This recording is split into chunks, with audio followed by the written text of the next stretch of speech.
Hey guys, Orly here, founder of LifeVestInside, and I want to thank each and every one of you for deciding to kick off your week with me on the weekly Kindness Kickoff with Orly, coming at you every Monday right here, where I do reading from my book, Kindness Boomerang, How to Save the World and Yourself Through 365 Daily Acts. And then I give you, myself, and all of us out there an exciting kindness challenge based on the reading. For those of you that don't know what Kindness Boomerang is all about, it's a lesson-a-day book in kindness. One page for every day. So for those of you that are not exactly avid readers, this is perfect for you. Each day comes with an act, an inspirational quote, and then a short reflection on the power of paying it forward, showing you the simple things that we can incorporate into our life to really truly make an impact and a difference. If you want to get a copy of the book, you can purchase it directly on the LifeVestInside website. We finally launched our new website. Congratulations to us. It's LifeVestInside.com. Or you could purchase it on Amazon, Barnes & Noble, Books A Million, IndieBound, iTunes, Target. In addition, you have the chance to win a copy of the book here every month. In the beginning of every month, I announce one winner. How do you win? Well, simply by engaging on the channel, subscribing to the page, leaving comments and feedback, sharing the act that you did or what was difficult about it or what was maybe not so difficult about it, your own perspective. I want us to share. You don't understand how much I love reading your comments, guys. It is the highlight of my day. So share. And then I select one winner who wins not only one copy, but 2 copies of the book. Because after all, this is all about spreading kindness. So you get one for you and one to pass forward to somebody else. So that's announced every single month at the beginning of the month. So check that out.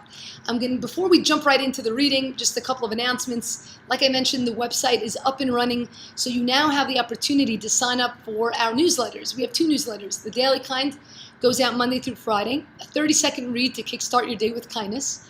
Or there's also the Kindness Flash. It goes out once a month, the beginning of the month, and it's focused on a specific theme. So for example, this month's theme is hope. It's a really powerful one. So check it out. Love to know your thoughts and your feedback. All right, jumping right into the act for this week. It's coming to us from June 9th, and this one really hit me hard. And the act: call one of your siblings and plan a fun evening out to catch up. Only child? Reach out to a cousin or old friend. The older we get, the more we need and can appreciate those who knew us when we were younger. And the quote by George Moore: a man travels the world over in search of what he needs, and returns home to find it. The reflection: friends come and go, but family lasts a lifetime. Sure, there have been rough patches, flashes of anger, when you promised that you'd never forgive them, never speak to them. But at the end of the day, know that they will be by your side during your darkest times, and when you finally make your way to the other side. Whenever I go through the week's acts, something always pops out at me, and this one popped out at me specifically because over this past weekend on Friday night, I had dinner with a couple of really close friends who've come to become like family to me. And one of my friends was sharing that several months ago he got into a bit of an argument with one of his siblings, and since then he hasn't spoken to his sibling. And I saw the pain in his eyes and what he felt. And the reason that is because I, myself, went through a similar kind of situation with one of my siblings, with my sister, who I love and adore very much. I love my family. I cannot tell you how much I love them. I have 2 older brothers, 2 younger sisters, thank God. And my youngest sister, I was so super close with. I was her teacher for 2 years back in middle school. Most spectacular years I can imagine. She was really more than just a sister to me. I was like her mom. She was like my child. We were that close. And when she moved into high school, something changed. I don't know what. The truth is, until this day, I don't know what. And bottom line is, she went on her own path, and it sort of made me feel like I was left behind. I sort of felt like a parent does when your kid graduates and goes off to college. It sort of had that feeling to it, but I was extremely hurt. It wasn't just that she was in high school. It was that she seemed to slam a door on me, and it hurt more than I can begin to describe, to be very honest. I tried very hard to understand it, to reach out to her, to connect with her, but nothing worked.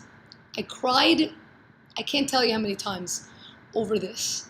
And I remember my mom, my dad telling me, they said, Orly, you're going to see she's just going through a phase. Things are going to become better. You're going to see she graduates, when she this, when she that. And nothing got better, and it continued to get worse and worse. And I remember saying to them, what are you talking about? I can't even envision or imagine us being able to become close again.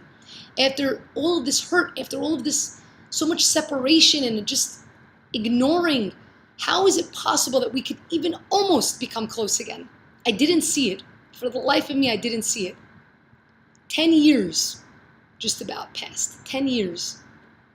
About, actually almost exactly a year ago, that sister got married.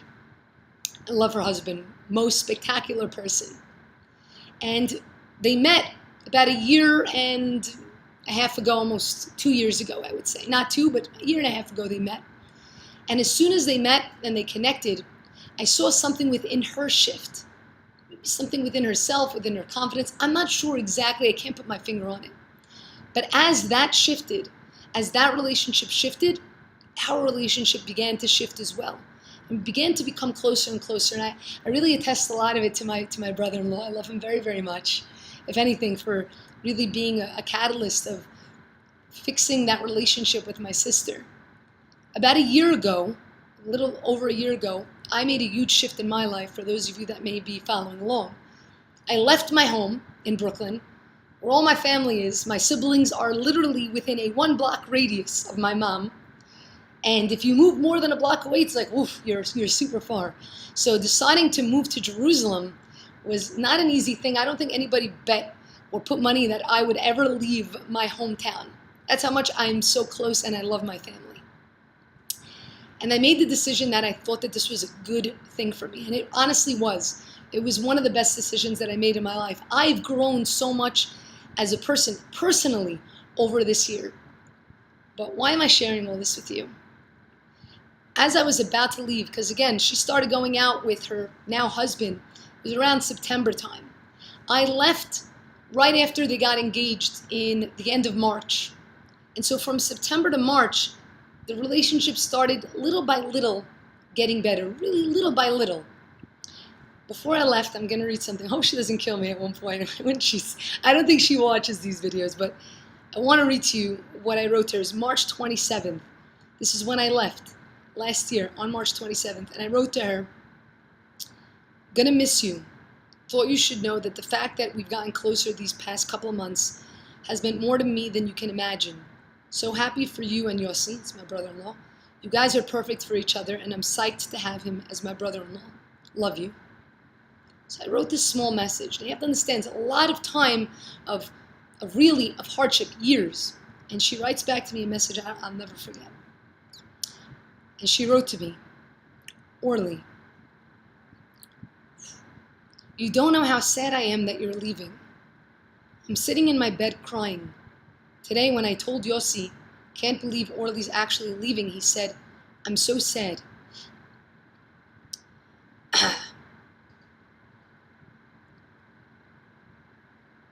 Yes, it's meant so much to me also. It was always fun just hanging out at night. He really loves you and looks up to you like crazy. We were talking about you tonight and he kept saying, I just don't understand how she has such emunah. Emunah means faith.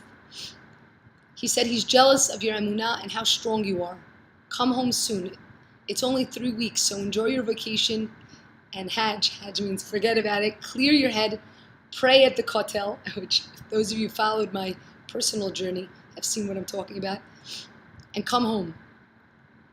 Just enjoy those next few weeks. Have a safe flight. Let us know when you land. This is what she wrote to me. I can't tell you, just that first line, hearing her say, you don't know how sad I am that you're leaving. Guys, you need to understand that only several months prior to that, over a period of 10 years, our relationship was so bad. So bad. The amount of tears that were shed, and yet now tears were being shed from a happy place. Why am I sharing this with you?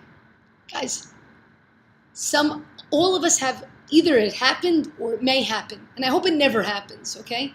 Have someone in our life, in our family, Or maybe it's not a family. Maybe it's a friend that you feel is a family that we've lost touch with. Maybe we've gotten into an argument with, into a fight with, that we felt hurt by, or perhaps we've hurt them.